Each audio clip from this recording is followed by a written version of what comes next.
જો કદાચ અમને 10 દિવસ પહેલા કે અઠવાડિયા પહેલા પરમિશન મળી ગયું હોત તો આપણે આદિવાસી સંસ્કૃતિ તરફ કે મતલબમાં ડોલર કે આ બધું હિસ્સા કે બધી વ્યવસ્થા કરવાની અમે તૈયારીમાં હતા, પણ આપણે પરમિશન નથી આપવામાં આવ્યું. કેમ કે બધા લોકોને ખબર છે કે કાઠિયાવાડ સૌરાષ્ટ્રની અંદર આદિવાસી સમાજ જાગૃત થઈ રહ્યો છે અને એકતા કરી રહ્યા છે, ત્યારે આપણે પરમિશન પણ નથી આપતા.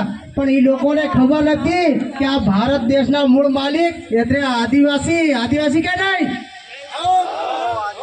કેમ કે ભલે અમને પરમિશન નહીં આલે, પણ કેમ કે સતાય આપણે છે ને આપણા ભારત દેશમાં આપણું રાજ ચાલવાનું છે. એટલા માટે ભલે ગમે એવા વ્યક્તિ કહેતા હોય કે શેર કે સવા શેર અમે છે, પણ શેર થી સવા શેર ઉપર આદિવાસી છે. शेर जंगल में दहाड़ता है तो इसके ऊपर आदिवासी बपकारता है, क्योंकि शेर भी गुफा में चला जाता है जब आदिवासी बपकारता है.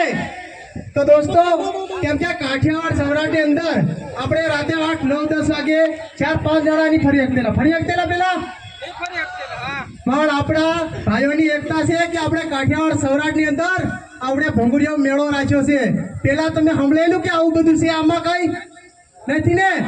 પણ આ આપણા આદિવાસી ભાઈઓની બધી એકતા છે. એટલા માટે હું ખાસ કરીને નમ્ર વિનંતી કરું છું કે આપણે કોઈ એવી મોટી સુવિધા તો નથી કરી શક્યા, પણ છતાંય આપણી પાસે ઢોલ છે, ડીજે છે, તો આપણે એવો નાચ ગાણીને બધું ચલાવી લેવાનું છે, બરોબર? અને ખાસ વાત તો असली आदिवासी कट्टर છે, असली प्योर आदिवासी એટલે એકવાર જોરથી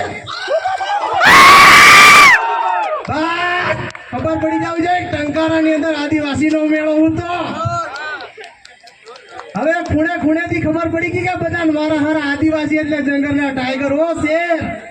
પણ મારા ભાઈઓ આપણે આવે છે ને કોઈના વાગતી નથી ડરવાનું, પણ આવી એકતા હોય તો નહીતર હું થાય આપણાથી એકલાથી કઈ કચ્છું ના થાય. એટલે હું એટલું જ કહેવા માંગુ છું કે એક તીર ને એક કમાન એટલે આદિવાસી આવું, બરોબર?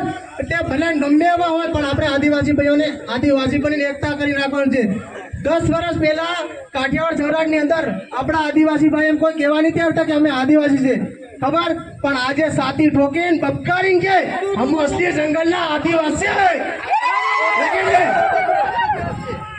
એટલે ખાસ કરીને મારા ભાઈઓ આપણે થોડુંક કેમ કે થોડુંક નાચ ગાના કરી લઈએ, બાકી આગળ પણ ખૂબ આપણા સમાજ વિશે પણ ચર્ચા કરવાની છે. એટલે માફ કરજો, બાકી આપણે ઢોલ અને ડીજે સાથે તો છેલ્લી વાર થઈ જાય આદિવાસી એટલે જોહાર.